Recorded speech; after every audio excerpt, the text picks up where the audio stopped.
तो guys bullet club leader जे white दिखे AEW women champion ब्रिट baker के साथ। जे वाइट के ब्रिट बेकर से मिलने के बाद जे वाइट ने दी एडम कोल को धमकी। आरओएच के फाइनल बैटल पेपर व्यू को आरओएच रेसलिंग ने कहा एईडब्ल्यू से बेटर। ब्रे वायट के प्रो रेसलिंग फ्यूचर को लेकर रेसलिंग ऑब्जर्वर ने दी मेजर अपडेट। और गाइज एईडब्ल्यू के इस हफ्ते डायनामाइट शो के ऊपर एईडब्ल्यू से मिला ब्रिस्को ब्रदर्स को इन्विटेशन।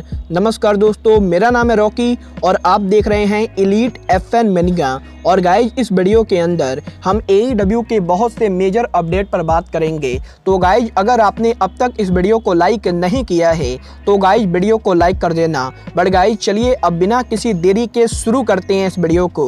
और गाइज सबसे पहले बात करते हैं बुलेट क्लब लीडर जे वाइट की। वेल गाइज बात करें यहाँ पर जे वाइट की तो गाइज इस हफ्ते जे वाइट ने सोशल मीडिया के ऊपर पहली बार एईडब्ल्यू के करंट वुमेन चैंपियन ब्रिट बेकर के साथ उनके पिक्चर को शेयर किया है। और गाइस जे वाइट ने इस पिक्चर को शेयर करते हुए ट्वीट करते हुए इन दोनों के फैक्शन के नेम को भी रिवील किया है। जहां पर ब्रिट बेकर के साथ पिक्चर को शेयर करते हुए जे वाइट ने ब्रिट ब्लेड बेबे ट्वीट किया है। और गाइस जैसा कि आप सब जानते होंगे बेबे एडम कोल का कैच फ्रेज है। और गाइस जे वाइट के इस ट्वीट के बाद अब सोशल मीडिया पर जे वाइट और एडम कोल को लेकर काफी सारे फैंस एक दूसरे पर मॉक कर रहे गए। और गाइस यहां पर सोशल मीडिया के ऊपर जे वाइट एडम कोल को मॉक कर रहे गए। इस चीज को लेकर काफी तगड़ी रूमर चल रही गए। और गाइस यहां पर ये पहली बार नहीं गए जब जे वाइट ने एडम कोल को मॉक या चैलेंज करने की कोशिश की गई, क्योंकि गाइस इससे पहले भी काफी सारे इंटरव्यूज के अंदर जे वाइट ने एडम कोल को मॉक किया है।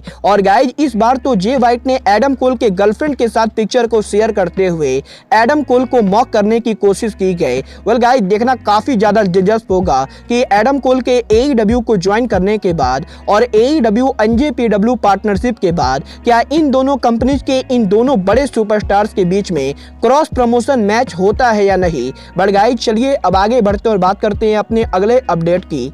और गाइस बात करते हैं आरओएच के last pay per view ROH final battle की।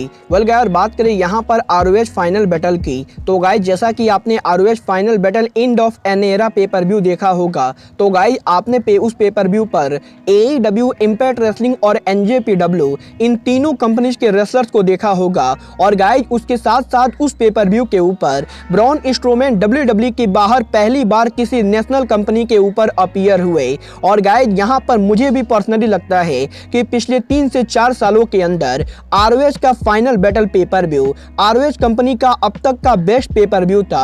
बट गाइस यहीं अभी इस पेपर व्यू को लेकर आरओएच के जनरल मैनेजर कैरी सिल्किन ने उनके लेटेस्ट इंटरव्यू में बात की गई। और गाइस यहां पर कैरी सिल्किन ने कहा है कि आरओएच का final battle pay per view ROH के बेस्ट पेपर व्यू के साथ साथ एईडब्ल्यू के किसी भी पेपर व्यू के मुकाबले बेटर पेपर व्यू था। और गाइस यहां पर कैरी सिल्किन का मानना है कि ROH final battle end of an era pay per view AEW के पेपर व्यूज के मुकाबले बेटर था। वेल गाइस आप सभी कैरी सिल्किन से एग्री करते हैं या नहीं, आप सब मुझे कमेंट करके डेफिनेटली बताइए। बट गाइस चलिए अब आगे बढ़ते और बात करते हैं एईडब्ल्यू में ब्रिस्को ब्रदर्स के डेब्यू की। वेल गाइस बात करें यहाँ पर ब्रिस्को ब्रदर्स की तो गाइस जैसा कि आपने आरओएच फाइनल बैटल पर देखा होगा ROH final battle pay per view के ऊपर एईडब्ल्यू सुपरस्टार एफटीआर ने आरओएच पर डेब्यू किया, जहां पर एफटीआर ने ब्रिस्को ब्रदर्स पर अटैक किया था।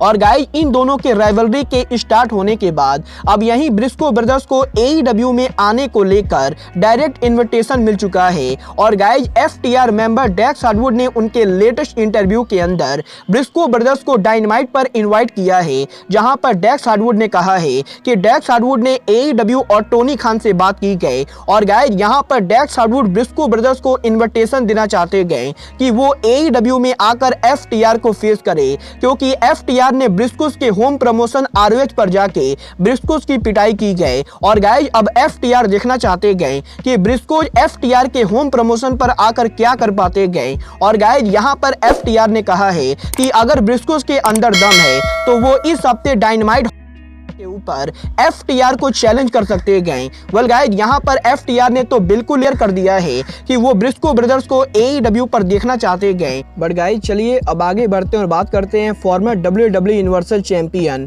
द फील्ड ब्रे वायट की। वेल गाइस, बात करें यहाँ पर वायट की तो गाइस, जैसा कि आप सब जानते होंगे, वायट के WWE रिलीज होने के बाद AEW, इंपैक्ट रेसलिंग और भी काफी सारे बड़े कंपनीज के अंदर ब्रे वायट को ऑफर किया गया है। और गाइस, यहाँ पर मल्टीपल लोगों का मानना है कि ब्रे वायट AEW को ज्वाइन कर सकते गए। और गाइस, आए दिन ब्रे वायट के AEW और इंपैक्ट रेसलिंग में डेब्यू को लेकर कोई ना कोई बड़ी रूमर आती रहती गए। बट गाइस, यहीं अब रेसलिंग ऑब्जर्वर डेव मेल्जर ने उनके लेटेस्ट पॉडकास्ट के अंदर वायट के AEW डेब्यू स्टेटस को लेकर बात की गई। और गाइस, यहाँ पर मेल्जर ने कंफर्म किया है कि ब्रे वायट करंटली किसी भी कंपनी को ज्वाइन नहीं करने वाले गए, क्योंकि गाइस, ब्रे वायट के WWE करियर के अंदर ब्रे वायट ने WWE से काफी सारा पैसा कमाया है। और गाइस, ब्रे वायट को पैसे की इस समय कोई भी जरूरत नहीं गई। और गाइस, यहाँ पर करंटली ब्रे वायट का प्रो रेसलिंग इंडस्ट्री पर रिटर्न होने का कोई भी प्लान नहीं गए, क्योंकि गाइस, यहाँ पर वायट के WWE से रिलीज होने के बाद ब्रे वायट करंटली हॉरर मूवी के अंदर काम करने वाले गए। और गाइस, ब्रे वायट हॉलीवुड के अंदर जा चुके गए। और गाइस, ब्रे वायट हॉलीवुड में भी काफी सारा पैसा कमाने वाले गए। और गाइस, यहाँ पर ब्रे वायट के पैसे की कमी ना होने की वजह से ब्रे वायट का प्रो रेसलिंग बिजनेस में करंटली रिटर्न करने का कोई भी प्लान नहीं गए। और गाइस, अगर आपको लगता है कि ब्रे वायट AEW या इंपैक्ट पर हाल फिलहाल में डेब्यू करेंगे, तो गाइस, मेल्जर ने यहाँ पर क्लियर किया है कि AEW, इंपैक्ट रेसलिंग या फिर किसी भी कंपनी के ऊपर उनका डेब्यू नहीं करेंगे। और गाइस, यहाँ पर ब्रे वायट का प्रो रेसलिंग बिजनेस पर करंट रिटर्न करने का कोई भी प्लान नहीं गए। वेल गाइस, यहाँ पर देखना काफी ज्यादा इंटरेस्टिंग होगा कि वायट कभी उनका रेसलिंग रिटर्न करेंगे या भी नहीं। बट गाइस, अब आज के इस वीडियो में बस इतना ही। मैं मिलता हूँ आपसे अपने अगले वीडियो में। बट गाइस, तब तक के लिए just like Kenny Omega says, good bye, good night and bang.